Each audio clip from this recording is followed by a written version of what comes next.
जय Hind. Class 10th Bihar board के students कैसे हैं आप लोग? बच्चे बहुत अच्छे होंगे। आपकी तैयारी बोर्ड एग्जामिनेशन के लिए बहुत ही शानदार रूप से चल रही है।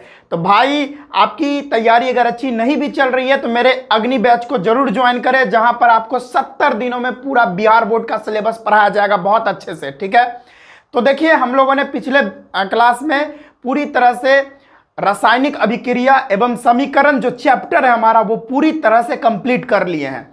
अब हम एक नया चैप्टर फिजिक्स का पढ़ने जा रहे हैं, जैसा कि आप लोगों का डिमांड था। बहुत सारे बच्चों ने कमेंट किया सर 5वां और 6ठा चैप्टर फिजिक्स का पढ़ाइए, यानी एनसीईआरटी के हिसाब से देखिए तो 12 और 13 यानी 12वां और 13वां चैप्टर बच्चों लोगों का बहुत डिमांड है कि सर पढ़ाइए। तो 12वां चैप्टर है विद्युत धारा। तो सबसे पहले हम विद्युत धारा पढ़ेंगे फिजिक्स में, और हमारा जैसे ये चैप्टर कंप्लीट होगा तो हम लोग फिर से केमिस्ट्री के ऊपर जाएंगे। कल से बायोलॉजी का भी वीडियो अपलोड होने लगेगा अग्नि बैच में। तो अगर आप लोगों के जो दोस्त हैं, ठीक है, तो उनको जरूर बताएं अग्नि बैच आपके लिए आ चुका है। एकलव्य वाटिका लॉन्च कर चुकी है, जहां पर 70 दिनों में आपका साइंस का पूरा सिलेबस पढ़ाया जाएगा, वो भी अच्छे से। और जो इंपॉर्टेंट ऑब्जेक्टिव क्वेश्चंस होते हैं जो बिहार बोर्ड में आने के चांसेस रहते हैं, जो कि बिहार बोर्ड बहुत बार जो क्वेश्चन को रिपीट करती है एग्जाम में, बार बार जो पूछती है, जैसे ओम्स का नियम हो गया और भी बहुत सारे क्वेश्चंस है, वो सारे क्वेश्चंस को भी कुछ ऐसे ट्रिक के साथ आपको बताया जाएगा ना कि मजा ही आ जाएगा, तुरंत याद हो जाएगा, आपके दिमाग में ब्रेन में फिट हो जाएगा। ठीक है, जैसे फालतू बात आपके दिमाग में फिट हो जाती है तुरंत, है ना? समझ रहे हो? हाँ मैं, अरे भाई समझ रहे हो, हाँ वही बोल रहा हूं जो आप समझ रहे हैं। तो वही उसी तरीके से हम आपको याद करवा देंगे सारा कुछ। ठीक है, तो अपने दोस्तों को जरूर बताएं अग्नि बैच के बारे में। जी हाँ, मेरा नाम है विजेतानंद और आप देख रहे हैं आप ही का चैनल एकलव्य वाटिका। तो पेन और कॉपी निकाल लीजिए और जो भी यहां पर बोर्ड पर लिखा गया है वही आप लोग उतारेंगे, वही लिखेंगे, क्योंकि एग्जाम का 3 महीना ही बचा है लगभग में। तो आप लोग को पूरा किताब नहीं पढ़ना है, ठीक है ना? अभी स्ट्रेटेजी बनाना है। अभी आप पूरा किताब पढ़ने बैठे हो तो भाई प्रॉब्लम है आपको, ठीक है? तब आप बहुत अच्छा मार्क्स अचीव नहीं कर सकते। तो अभी क्या करना है आप लोगों को, जो मैं पढ़ा रहा हूं बस वही पढ़ते जाना है। मैं पूरा सिलेबस आपको कहीं से छोड़ूंगा नहीं, बस पॉइंट बाय पॉइंट जो बोर्ड पर लिखा है ना वही बात आप लिखते जाइएगा। ठीक है, ओके, समझ में आया? जो कि आपको बहुत हेल्प करने वाला है जब आप रिवीजन करोगे ना कोई सा भी चैप्टर का, तब ये बहुत हेल्प करेगा। तो चलिए स्टार्ट करते हैं बच्चों। एकदम बहुत ही जोश में आप लोगों को पढ़ना है, ठीक है? अभी 3 महीना बचा हुआ है, एकदम रगड़ देंगे अपना लोग, ठीक है? कोई टेंशन वाली बात नहीं है। तो चलिए, हम लोगों का फिजिक्स का 12th चैप्टर है। देखिए, अब बहुत सारे बच्चे बोलेंगे सर आपने पहले ये लाइट वाला चैप्टर क्यों नहीं पढ़ाया, प्रकाश का परावर्तन और अपवर्तन वाला जो चैप्टर है। तो वो जो है ना इजी चैप्टर है, बहुत बच्चे लोगों का डिमांड पर हम ये चैप्टर लेके आए। ठीक है, ये चैप्टर कंप्लीट होगा तो हम देखेंगे प्रकाश का परावर्तन। ठीक है, चलिए, ये चैप्टर बच्चे लोगों को थोड़ा मुश्किल लगता है, लेकिन है नहीं मुश्किल। जब मैं पढ़ाऊंगा ना बहुत ईजी लगेगा, देखिएगा। तो चलिए, ये चैप्टर है विद्युत धारा, इलेक्ट्रिक करंट इंग्लिश में इसको बोलते हैं, है ना? तो चलिए भाई, अब विद्युत धारा होता क्या है? बहुत सारे बच्चे ने कमेंट किया सर विद्युत धारा चैप्टर पढ़ाइए, विद्युत धारा चैप्टर पढ़ाइए। तो आप लोगों से मैं पूछता हूं विद्युत धारा होता क्या है? तो देखिए, विद्युत धारा क्या होता है? आवेशों के प्रवाह के दर को, क्या लिखा हुआ है? आवेशों के प्रवाह के दर को विद्युत धारा कहा जाता है। क्या क्या बोला मैंने? कुछ सर जी समझ नहीं आया। एकदम टेंशन मत लीजिए, हम आपको समझाने के लिए ही आए हैं, समझा के ही जाएंगे, मेरा जिद है। ठीक है, तो क्या है कि आवेश जो होता है ना, अब आवेश क्या होता है वो अभी जस्ट आगे पढ़ने वाले हैं। ठीक है, बस इतना जान लीजिए कि आवेशों के प्रवाह के दर को विद्युत धारा कहा जाता है। मान लीजिए कि यह एक वायर है। वायर जानते हैं ना जी? अरे तार नहीं होता है, आप लोगों के लैंग्वेज में, हम अपने लोगों के बिहार के लैंग्वेज में बात करना चाहे, तार जो होता है, बिजली का तार, मेरे पास बहुत सारा है। जैसे ये माइक का जो तार है ना, यही तो है तार। तो ये सपोज मान लीजिए ये तार है, ठीक है, ओके, इसमें तार है। मान के चलिए यहां पर जो है ना, यहां से इधर जो है Q बह रही है, यानी Q का मतलब होता है आवेश। क्या आवेश को किस चीज से दिखाते हैं हम लोग? Q से दिखाते हैं। तो सपोज मान लीजिए इधर से Q जा रहा है, तो Q अगर एक जगह पर खड़ा हुआ है, तो जैसे हम ही को ले लीजिए, हम ही Q है, हम क्या है मान लेते हैं Q है, लेकिन है नहीं, तो हम मान लेते हैं कि हम Q हैं। अब हम एक यहाँ पे खड़े हैं, अब हम यहाँ से यहाँ जा रहे हैं। क्या कर रहे हैं, हम पहले यहाँ पर थे ना, पहले हम यहाँ पर थे, अब यहाँ से हम यहाँ जा रहे हैं, तो हमको यहाँ से यहाँ जाने में कुछ समय भी तो लग रहा है कि एकदम शक्तिमान की तरह टूंडू ढूंढू ढूंढू ढूंढू ढूंढू, मतलब ऐसे तो नहीं है ना, हम भी तो इंसान है। तो कोई भी दूरी को तय करने के लिए अगर आवेश Q यहाँ पर है और Q नाम का आवेश अगर ऐसे ऐसे ऐसे ऐसे चाहे जैसे भी चले, लेकिन एक जगह से दूसरे जगह वो जाएगा तो कुछ ना कुछ समय भी तो लगेगा उसको जाने के लिए। बस यही विद्युत धारा है। क्या बोला, ये आवेश Q है, यहां पर मान लीजिए यहां पर कोई Q आवेश है, ठीक है, यहां पर Q आवेश है, और अब ये Q आवेश चलते चलते चलते चलते यहां पर पहुंच गया, इतना दूर का डिस्टेंस कवर किया, इतना दूर का दूरी तय किया। मान लीजिए यहां से यहां तक की दूरी तय करने के लिए इसको T समय लगा, यानी T टाइम लगा, कुछ ना कुछ समय लगा होगा। बस यही तो है विद्युत धारा कि कितना अमाउंट में आवेश, यानी कितना मात्रा में आवेश कितना समय में एक जगह से दूसरे जगह जाता है, उसी को विद्युत धारा कहते हैं। कितना अमाउंट में, अमाउंट का मतलब होता है मात्रा, कितना मात्रा में आवेश एक जगह से दूसरे जगह जाता है, कितना समय में, कितना समय लगता है आवेश को, तो उसी को विद्युत धारा कहते हैं। यानी कितना अमाउंट में आवेश, यानी क्या बोला मैंने, कितना आवेश एक जगह से दूसरे जगह जा रहा है कितने समय में, तो इसी को क्या बोलते हैं, विद्युत धारा बोलते हैं। जैसे यहां पर एक आवेश था, एक के वो आवेश है, ज्यादा आवेश नहीं है, तो एक आवेश यहां से लेकर यहां तक अगर आएगा तो इस आवेश को यहां से लेकर यहां तक आने में कितना समय लगेगा ना, उसी को हम विद्युत धारा कहते हैं। यहां पर जो बुड़बकहा बच्चा भी होगा ना, जिसको कुछ बुझने उझने नहीं आता होगा, पढ़ने में बहुत कमजोर होगा, पढ़ाई पे ध्यान नहीं देता होगा, अगर 5 मिनट इसको देख लिया होगा ना तो एकदम समझ में आ गया होगा उसको, और ये वो भी समझ रहा है कि वाह सर जी एकदम समझ में आ गया है ना, कोई दिक्कत हुआ नहीं हुआ सर। बस इसी से हम एक फार्मूला भी लिख लेंगे। क्या लिखेंगे सर, तो एक बात, फार्मूला लिखने से पहले एक बात मैं आपको बताना चाहूंगा कि देखिए ये जो विद्युत धारा होता है ना बच्चों, ये जो विद्युत धारा होता है इसको I से सूचित किया जाता है। किससे सूचित किया जाता है, विद्युत धारा को I से दिखाया जाता है ना, समझ में आया ना। ओके, तो मान लीजिए विद्युत धारा को I से दिखाया जाता है, मानना क्या है, यही तो होता ही है, ऐसा साइंटिस्ट मान रहे हैं तो हम लोग भी मान रहे भाई। तो विद्युत धारा को I से दिखाया जाता है, तो I बराबर है ना, I बराबर मैंने क्या बोला, कितना मात्रा में आवेश एक जगह से दूसरे जगह कितने समय में गया, उसी को तो विद्युत धारा बोलते हैं ना, अभी ये तो पढ़ के आ रहे हैं। तो कितना मात्रा में आवेश कितने समय में एक जगह से दूसरे जगह गया, उसी को विद्युत धारा बोलते हैं। और यहां पर एक फार्मूला भी आपके सामने आ गया, जो फार्मूला बहुत महत्वपूर्ण है। अभी हम आगे सवाल बनाएंगे, न्यूमेरिकल बनाएंगे, तब ये बहुत काम देने वाला है ये फार्मूला। जहां पर I का मतलब होता है, मैं यहां पे लिख देता हूं, I का मतलब होता है विद्युत धारा,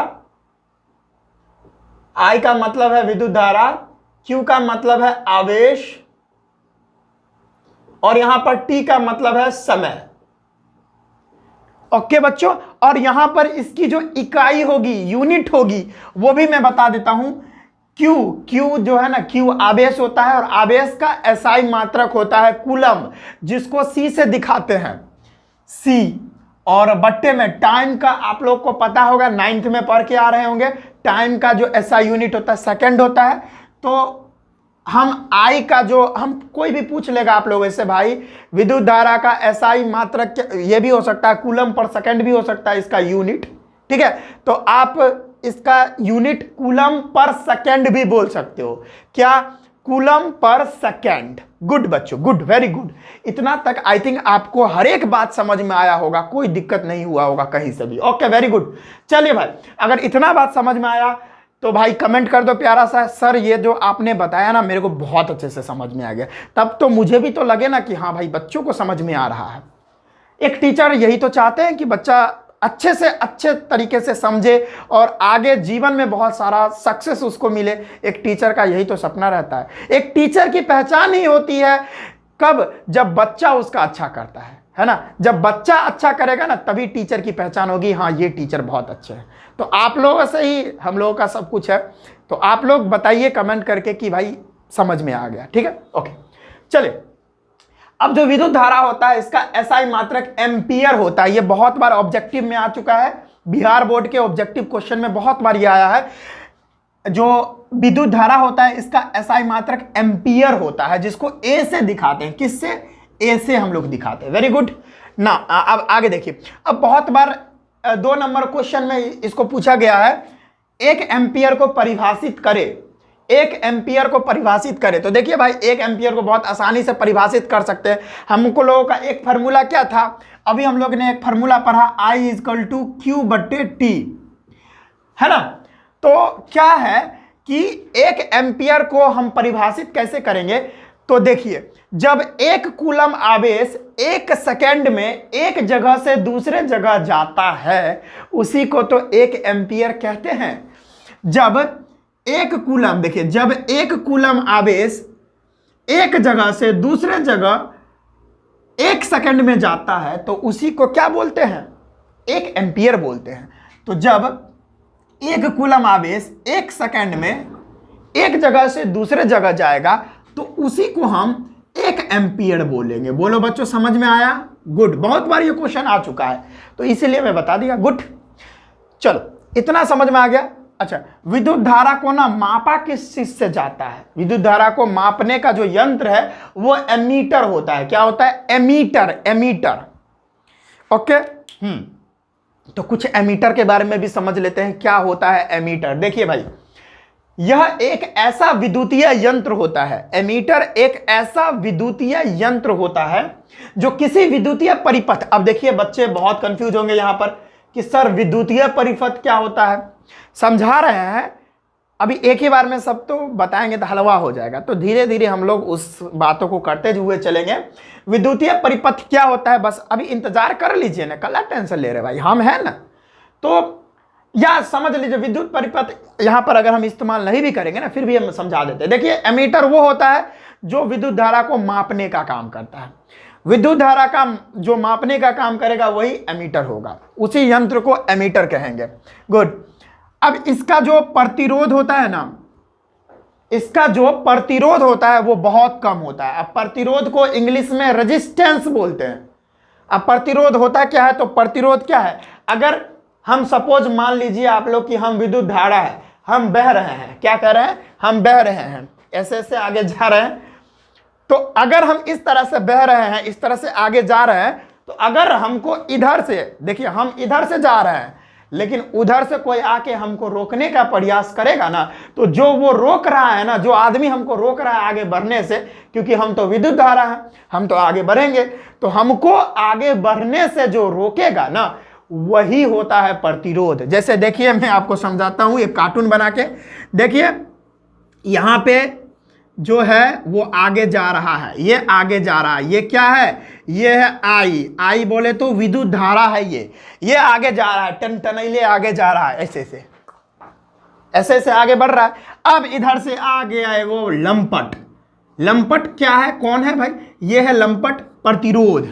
जो भाई ये तो आगे बढ़ रहा है लेकिन ये आ गया, अब ये क्या है, ये आर है। आर किसको बोलते हैं, प्रतिरोध को बोलते हैं, जो रोकेगा। कहेगा अरे चुट्टा तू आगे बढ़ेगा ना, बढ़ने देंगे हम तो तुम्हारे पैर खींचेंगे। यानी ये आगे जा रहा है लेकिन ये जो है ना प्रतिरोध, ये इसको रोकने का प्रयत्न कर रहा है। तो विद्युत परिपथ में विद्युत धारा अगर बह रही है तो विद्युत धारा का जो रोकने का प्रयत्न करता है ना वही होता है प्रतिरोध। अभी आगे आ रहा है तो इसको भी हम समझाएंगे, थोड़ा इसको मिटा लेते हैं। इतना बात समझ में आया। प्रतिरोध को आगे भी बताएंगे, टेंशन नहीं है, टेंशन मत लीजिए, प्रतिरोध आगे भी आएगा, बस बता दिए। तो इसका जो प्रतिरोध होता है ना बहुत कम होता है। क्यों होता है कम, तो भाई एमीटर विद्युत धारा को मापने का काम करता है, ठीक है।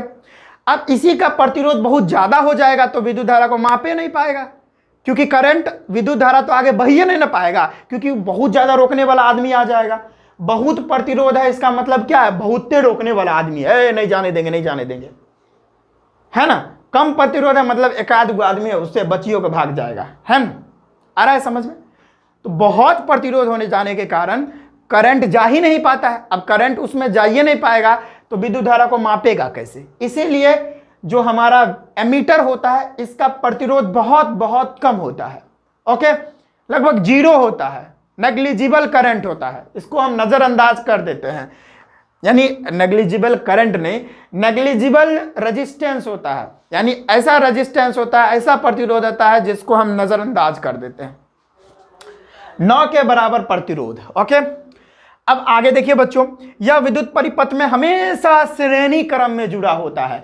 श्रेणी क्रम आपको पता है, हम लोग बिहार से हैं, अगर आप अभी हम लोग बिहार से हैं और यह बैच भी बिहार बोर्ड के लिए चल रहा है।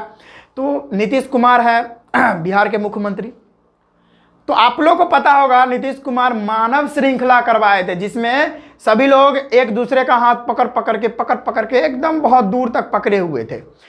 तो एक दूसरे का हाथ पकड़ रहे हैं ना, उसी को तो श्रेणी क्रम बोला जाता है। तो जब कोई भी चीज को श्रेणी क्रम में जोड़ा जाएगा, तो देखो भाई ये जो है ना हमारा ये एमीटर, इसको हमेशा ना श्रेणी क्रम में जोड़ा जाता है, सीरीज में जोड़ा जाता है। अभी क्या है श्रेणी क्रम, इसको भी बहुत अच्छे से बताएंगे, आने वाले लेक्चर में बहुत अच्छे से इसको बताएंगे। ये हमारा विद्युत धारा है, ये भी लगभग 3 से 4 लेक्चर में हम लोग इसको कंप्लीट करेंगे, क्योंकि ये बड़ा चैप्टर है, तो 3 से 4 दिन तो लग ही जाएगा। ओके, फिर देखिए इतना अगर आपको समझ में आ गया, ये फार्मूला भी समझ में आ गया, इतनी सारी जो बातें मैंने बताई आपको वो भी समझ में आ गया, तो यहाँ पे एक न्यूमेरिकल है जिसको पहले आप लोगों को क्या करना है, ये इतना पूरा लिख लेना है। हम थोड़ा साइड हो लेते हैं, इतना आप लोग पहले लिखिए, है ना। उसके बाद ये जो न्यूमेरिकल है ना, इसको बनाइए पहले, ठीक है। पहले या स्क्रीनशॉट कर लीजिए, या इसको जल्दी से वीडियो को रोक कर लिख सकते हैं, उसके बाद ये न्यूमेरिकल बनाइए।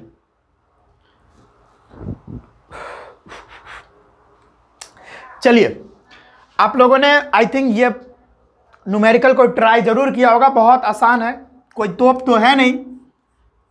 चलिए, क्वेश्चन क्या कहता है कि यदि किसी चालक तार से 3 सेकंड में 3 एम्पियर की विद्युत धारा प्रवाहित होती है, तो उस चालक में प्रवाहित होने वाले आवेशों के मान निकालना, मानों की गणना करना।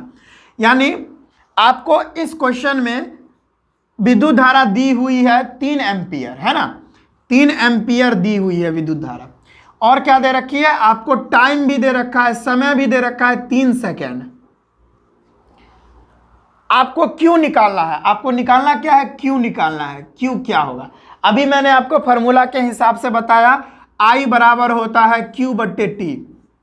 इसको आप क्रॉस मल्टीप्लाई कीजिएगा आप, तो Q इक्वल टू हो जाएगा I इंटू टी। यहां पर वैल्यू डाल दीजिए, Q बराबर क्या हो जाएगा, I कितना है, I है 3 एम्पियर, I देखिए I क्या है 3 एम्पियर, और T के जगह पर 3 सेकेंड गुने 3 सेकेंड, इसको कीजिए, Q बराबर हो जाएगा 9। और आवेश जो होता है ना, आवेश का SI मात्रक होता है कूलम। मैंने यहां पर भी बताया था, देखिए ऊपर में मैंने लिखा है कूलम, जिसको हम C से लिखते हैं। तो यहां पर Q का जो वैल्यू है, जो हमको निकालने के लिए बोल रहा था, यानी आवेश की जो गणना हम लोग को करने के लिए बोल रहा था, वो 9 कूलम हो जाएगा। क्या, 9 कूलम, या इसको हम ऐसे भी लिख सकते हैं 9 कूलम, है ना। तो इस तरह से हमारा ये सवाल बनेगा। बहुत आसान था यार, कोई दिक्कत वाली इसमें बात ही नहीं होनी चाहिए। तो जल्दी से इसको नोट करें, फिर हम आगे बता रहे, पहले इसको जल्दी से नोट कर लें।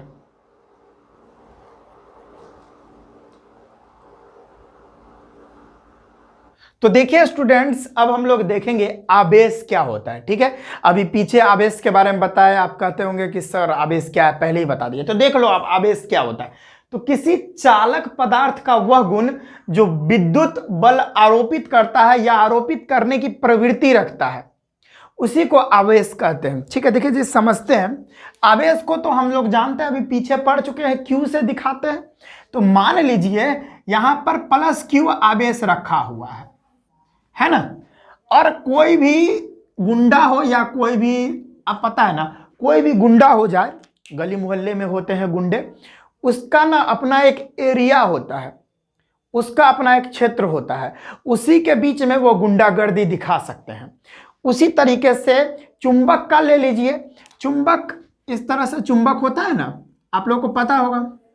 चुंबक का भी अपना एक एरिया होता है, मान लेते इधर नॉर्थ और इधर साउथ। चुंबक का भी अपना एक खास एरिया होता है, उसी के अंदर में वो लोहा को या चुंबक को खींच सकता है, ठीक है ना। तो चुंबक का भी अपना एक एरिया होता है। मान लीजिए ये इसका एरिया यहां तक है, इसका एरिया यहां तक है ना। इतना ही दूर के बीच में वो किसी और कोबाल्ट, निकल या लोहे की वस्तुओं को खींच सकता है। उसी तरीके से इसको मिटा दूं, उसी तरीके से हमारा आवेश होता है, इसका भी अपना एक एरिया होता है, अपना एक क्षेत्र होता है। इसके बीच में अगर कोई भी आवेश आए तो या तो उसको खींच लेगा या उसको बाहर धकेल देगा। तो या तो खींचेगा या बाहर धकेलेगा, तो ये भी तो एक विद्युत बल लगा तो रहा है, विद्युत बल क्या उत्पन्न कर रहा है। तो आवेश में वो प्रवृत्ति होती है विद्युत बल आरोपित करने का, या विद्युत बल क्या करने का, प्रोड्यूस करने का। जैसे मैं बता रहा हूं, देखो ये प्लस चार्ज है, अगर यहां पर प्लस क्यू आवेश आ गया तो अगर यहां पर है तो इसको नहीं खींचेगा, लेकिन अगर प्लस क्यू आवेश यहां पर आ गया ना, माइनस क्यू लगा देता हूं, माइनस क्यू आवेश अगर यहां आ गया ना, इसके एरिया में चला आया, इसके क्षेत्र में घुस गया, अरे भैया तब तो इसका खैर नहीं है। तब इसको क्या कर लेगा, खींच लेगा ये।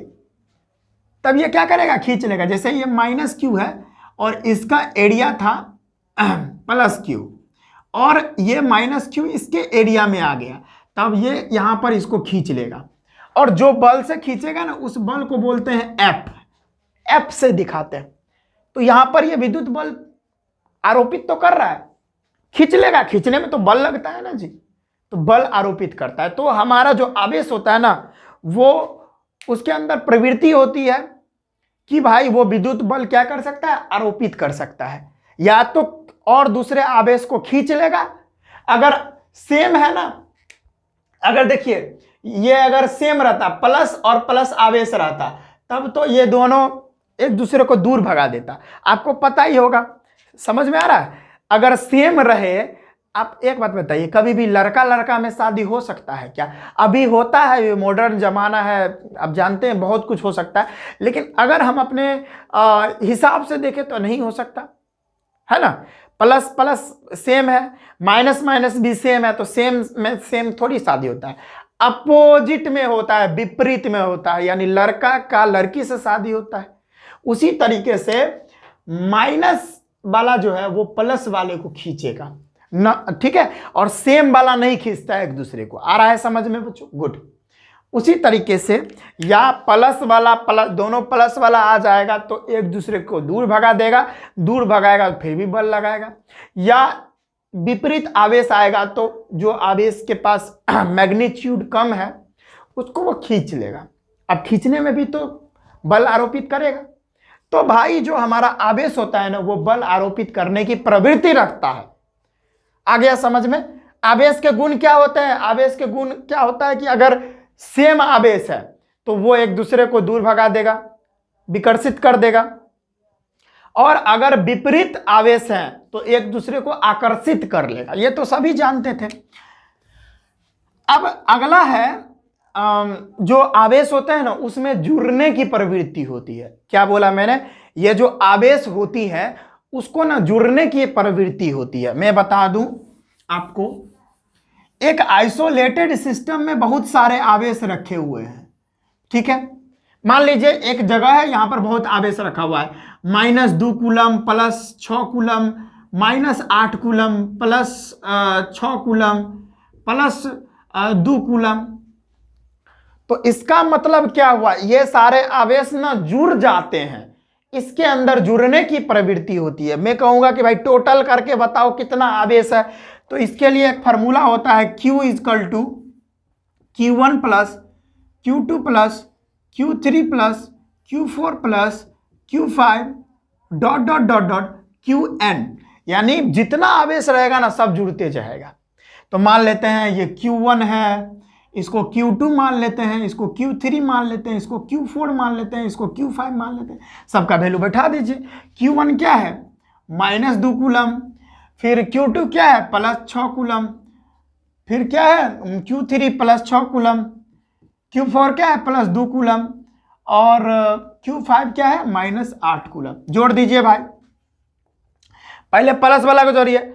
6 6 12, अब 12 दू कितना हुआ 14, और 14 में से ये 8 2 10 घटा दीजिए। 14 में से 10 घटा दीजिएगा तो कितना बचेगा प्लस में 4 कूलम। तो कहने का मेरा मतलब समझ में आया कि जितने भी आवेश होते हैं ना वो सारे जुड़ जाते हैं। अभी मैंने इसको माइनस नहीं किया, ठीक है ना। ये बहुत बच्चे का दिमाग में कंफ्यूजन रहता है, सर आपने तो माइनस किया। अरे भाई माइनस नहीं किया, इसको जोड़ना ही कहते हैं, ठीक है। चलिए बहुत बढ़िया। अब अगला गुण क्या है आवेश का सर? अगला गुण आवेश का क्या है सर? तो अगला गुण आवेश का क्या है? आवेश को तो न उत्पन्न किया जा सकता है न ही नष्ट किया जाता है। यानी आवेश को न उत्पन्न किया जा सकता है न ही नष्ट, न ही नष्ट। यानी आवेश को न तो उत्पन्न कर सकते हैं न ही नष्ट कर सकते हैं। कितना मस्त बात है। कैसे? तो इसका हम प्रूफ भी बताएंगे। यूरेनियम 2 एग्जाम्पल हम आपको बताते हैं। यूरेनियम 238 और इसका परमाणु संख्या 92 होता है। इसका अगर नाभिकीय विखंडन होता है, वो अभी आप समझोगे फिजिक्स में, अब चैप्टर्स आने वाले उसमें समझाऊंगा। तब ये टूटता है, तब बनाता है थोरियम, जिसका परमाणु संख्या 90 होता है। नीचे परमाणु संख्या, ऊपर में परमाणु द्रव्यमान लिखते हैं। आप लोगों ने आई थिंक पढ़ के आया होगा 9th में, तो ये समझ में आ रहा होगा। ये 234 होता है थोरियम, और प्लस में हीलियम बनता है। इसका परमाणु द्रव्यमान 4 और परमाणु संख्या 2 होता है। अभी आपको जो आपके जो सर होंगे ना कोचिंग में, वो जरूर पढ़ाए होंगे बउआ। सुनो, जितना किसी भी तत्व का परमाणु संख्या होता है, जितना किसी भी तत्व का परमाणु संख्या होता है, उस तत्व में उतने ही मतलब क्या होते हैं इलेक्ट्रॉन होता है। यानी कि मेरे कहने का मतलब हुआ किसी भी तत्व में तो एक ही प्रकार के परमाणु होंगे। यानी कोई परमाणु का अगर आप बात कर रहे हो तो उस परमाणु का जितना परमाणु संख्या होता है, उस परमाणु संख्या में जितना परमाणु संख्या होता है उतना ही उसमें इलेक्ट्रॉन होता है। तो अगर हम यूरेनियम परमाणु की बात करें तो यूरेनियम परमाणु का जो द्रव्यमान होता है वो 238 होता है, और इसका परमाणु संख्या जो होता है वो 92 होता है। नीचे में, ऊपर में परमाणु द्रव्यमान और नीचे में परमाणु संख्या होता है। अब भाई नीचे परमाणु संख्या है तो यानी 92 है, 92 परमाणु संख्या है, तो इसके अंदर 92 गो इलेक्ट्रॉन भी होगा। और आप लोग को अगर पता हो, इलेक्ट्रॉन भी एक तरह से आवेश ही होता है, उस पर माइनस चार्ज होता है, यानी माइनस आवेश होता है, ऋणावेश होता है। ऋणावेश, दो तरह के आवेश होता है ना, एक धनावेश और ऋणावेश। आपको पता ही होगा, पॉजिटिव आवेश और निगेटिव आवेश। धनावेश और ऋणावेश बोलते हैं उसको। पॉजिटिव वाले को धनावेश और निगेटिव वाले को ऋणावेश। तो अगर हम बात करें यूरेनियम का परमाणु संख्या अगर 92 है तो उसमें 92 इलेक्ट्रॉन होंगे। अब हम नाभिकीय विखंडन करवा रहे हैं और हम सोच रहे हैं कि 92 इलेक्ट्रॉन अगर घट जाए तो भाई ये जो कथन लिखा हुआ है ये तो गलत हम कर देंगे। तो चलिए ये कथन को हम गलत करने जा रहे हैं, देखते हैं भाई गलत होता है कि नहीं होता है। तो देखिए, जब भी हमने यूरेनियम को नाभिकीय विखंडन करवाया यूरेनियम का, तो हमारा थोरियम बना। इसको TH को थोरियम बोलते हैं। और इसका नीचे में देखिए परमाणु संख्या 90 आया। अब भाई परमाणु संख्या 90 है किसी भी परमाणु का, तो उसमें 90 इलेक्ट्रॉन भी होंगे। और उसके साथ साथ सर एक और चीज बना है, हीलियम भी तो बना है। और हीलियम का जो परमाणु संख्या है वो देखिए 2 है। अब 2 परमाणु संख्या है तो 2 इलेक्ट्रॉन भी होगा, तो प्लस में 2 इलेक्ट्रॉन। देखिए क्या आवेश नष्ट हुआ है। इस दोनों को जोड़ेंगे तो देखिए 92 गो इलेक्ट्रॉन ही पूरा, इधर भी 92 इलेक्ट्रॉन और इधर भी 92 इलेक्ट्रॉन। तो हम चाहे कुछ भी कर ले, कैसे भी कर ले, कितनों हथौड़ा मारे, कुछ भी करे, हम लोग आवेश को नष्ट नहीं कर सकते। हम लोग आवेश को नष्ट नहीं कर सकते, चाहे आप कुछ भी कर लो, आवेश नष्ट नहीं हो सकता। ठीक है, तो ये एक एग्जाम्पल दी है जिससे ये साबित हो गया कि नहीं भाई, आवेश कभी भी नष्ट नहीं हो सकता। घुस गया दिमाग में? चलो भाई, तो ये आवेश का एक गुण होता है। और भी आवेश के गुण है, तो तनी मैं क्या करूंगा, इसको मिटाना चाहूंगा। ये रहा मेरा फोन, और इसको आराम से रख देते हैं ताकि हिले ना। हम लोग आज ही अपना सेटअप घर पे लगाए हैं, तो अगर क्वालिटी अगर कम लग रहा है तो आप बता देना कि सर क्या क्या मतलब इम्प्रूवमेंट की ज़रूरत है। चलिए, आई थिंक आप लोगों ने लिखा होगा। इसको मिटाते हैं हम, फिर आगे बात करते हैं आप लोगों से। मज़ा आ रहा है? चलिए, होप आप लोग अच्छे से पढ़ रहे होंगे। अभी रात के शाम के 7:12 बज रहे हैं PM। तो आप लोग भाई अच्छे से पढ़ाई कीजिए। ओके, तो देखिए आवेश के और गुण क्या हो सकते हैं। तो देखिए, आवेश ना क्वांटाइज्ड होता है। मतलब क्वांटाइज्ड कहने का मतलब यानी आवेश ना कभी भी ऐसे नहीं हो सकता कि बहुत देखो 1.5 गो आवेश है, 2.5 गो आवेश है, 3.5 गो आवेश है, 4.5 गो आवेश है, 5.5 गो आवेश है, 4.25 गो आवेश है। ऐसा कभी नहीं होता है। आवेश अगर होगा तो वो पूरा होगा। 1 आवेश, 2 आवेश, 3 आवेश, 4 आवेश, 5 आवेश। क्या आपने कभी आदमी को आधा देखा है क्या? ऐसा तो नहीं होता है। एक आदमी होता है तो वो एक पूरा होता है आदमी। आधा गो आदमी, 1.5 गो आदमी, 2.5 गो आदमी जाता है क्या? ऐसा तो नहीं होता है ना। आदमी तो पूरा होता है। उसी तरीके से आवेश भी होते हैं। आवेश पूरे होते हैं, यानी आवेश इंटीजर होते हैं, एक तरह से कह लो तो। आवेश हमेशा इंटीजर के फॉर्म में होते हैं। 1 कूलम, 2 कूलम, 3 कूलम, 4 कूलम ऐसे हो सकते हैं। 1.5 गो, 4.5 गो, इस तरह से आवेश नहीं होते। इसके लिए यहां पर एक फॉर्मूला है, Q = ±me, जहां पर Q का मतलब होता है आवेश, N का मतलब होता है इलेक्ट्रॉन। E- से हम लोग इलेक्ट्रॉन को दिखाते हैं, इलेक्ट्रॉन की संख्या। या यहां पर N का मतलब हम लोग इंटीजर भी लिख सकते हैं। ठीक है, ठीक है, ठीक है, ठीक है, गुड। E का मतलब होता है इलेक्ट्रॉन पर आवेश। और इलेक्ट्रॉन पर कितने आवेश होते हैं? वो होते हैं 1.6 × 10⁻⁻19 कूलम। माइनस में 1.6 × 10⁻⁻19 कूलम आवेश होता है। और यहां पर एक क्वेश्चन आप लोगों से पूछ लिया जाता है, हर बार बिहार बोर्ड ये क्वेश्चन पूछती है। ऑब्जेक्टिव में पूछ ले या सब्जेक्टिव में पूछ ले, ये बात जरूर पूछती है। वो क्वेश्चन आप लोगों को मैं करा देता हूं। 1 कूलम इलेक्ट्रॉन में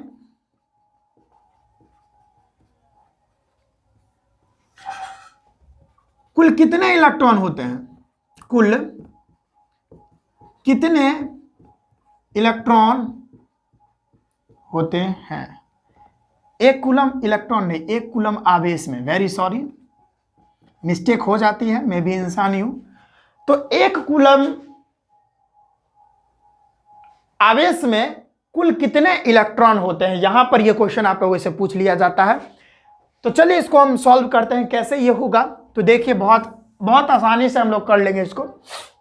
यहां पर क्या क्या वैल्यू आप लोगों को दे रखी है? यहां पर आवेश दे रखा है, Q = 1 कूलम आप लोगों को दे रखा है।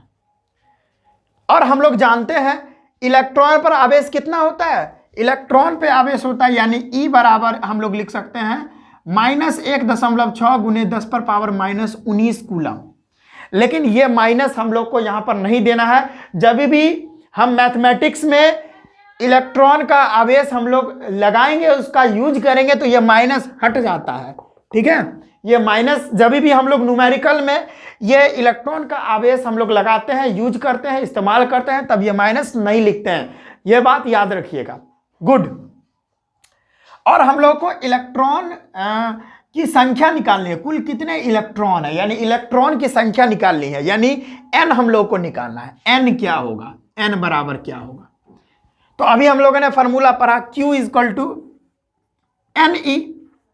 देखिए यहां पर प्लस माइनस इसीलिए लगाया है कि हमारा इंटीजर जो होता है ना, हमारा इंटीजर जो होता है वो माइनस में भी हो सकता है और प्लस में भी हो सकता है। आप लोगों ने मैथ में पढ़ा होगा, इंटीजर दो प्रकार के होते हैं, पॉजिटिव इंटीजर और निगेटिव इंटीजर, ठीक है ना।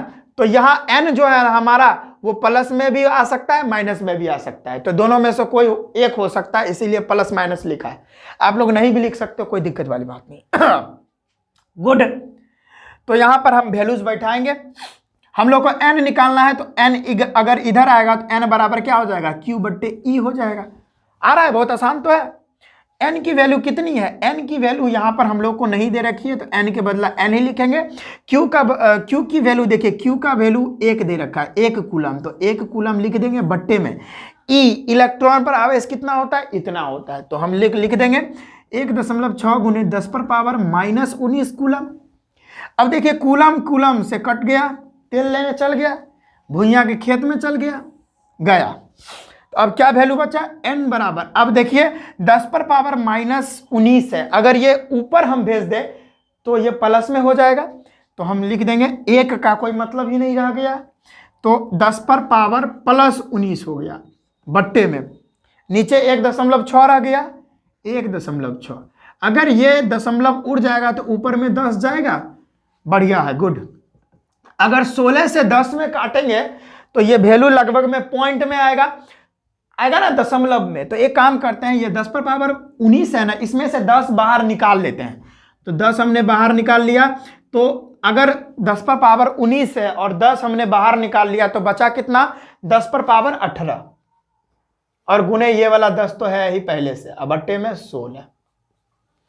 आ रहा है बच्चों समझ में, यहां तक कोई दिक्कत है तो आप कमेंट करके पूछ ले हमसे, ठीक है। अब देखिए 10 10 जा यानी 10 दही की 100 होता है, तो यहाँ पर 100 गुने 10 पर पावर 18 बट्टे में 16। देखिए हमने पूरा स्टेप को फॉलो किया है। अब 16 से अगर 100 में कट करेंगे तो 6.25 आता है, तो n का जो वैल्यू हो गया वो 6.25 गुने 10 पर पावर 18 इलेक्ट्रॉन मौजूद होंगे 1 कूलम आवेश में। यहाँ पर यह हमारा जो रिक्वायर्ड आंसर था वो आ गया। हम लोगों से यही पूछ रहा था कि 1 कूलम आवेश में इलेक्ट्रॉन की संख्या कितनी होती है, तो वो होती है 6.25 इंटू 10⁻18 इलेक्ट्रॉन। तो यहां तक आई थिंक आपको समझ में आया होगा। तो इसको भी नोट कर लें।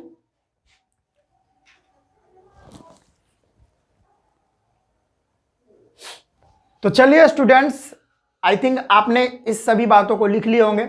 तो आज के इस वीडियो में बस हम इतना ही रखते हैं। आज हमने आपको विद्युत धारा के बारे में पढ़ाया, आवेश के बारे में पढ़ाया, तो ये सारा चीज आई थिंक आपको क्लियर हो गया होगा। अगले वीडियो में हम लोग ओम्स लॉ के बारे में डिस्कस करेंगे, ठीक है। चालक क्या होता है, कुचालक क्या होता है, ये सभी के बारे में डिस्कस करेंगे अगले वीडियो में। प्रतिरोधकता क्या होता है, प्रतिरोध क्या होता है, सभी को हम अगले लेक्चर में कवर करेंगे। आज के इस वीडियो में बस हम इतना ही रखते हैं। अगर आपको इस टॉपिक से एक भी दिक्कत है, एक भी समस्या है, तो आप कमेंट बॉक्स में आप हमसे पूछ सकते हैं। हम सारे बच्चे का कमेंट देखते हैं और सभी का जवाब भी देते हैं। तो कमेंट बॉक्स आप ही के लिए खाली होता है। कमेंट बॉक्स को एकदम उधम मचा दे, फोड़ दे, तोड़ दे, एकदम जम के कमेंट करें। मैं सभी स्टूडेंट्स के कमेंट का जवाब दूंगा। तो चलिए हम मिलते हैं नेक्स्ट वीडियो में। तब तक के लिए जय हिंद, वंदे मातरम, जय श्री राम, जय श्री कृष्णा, राधे राधे।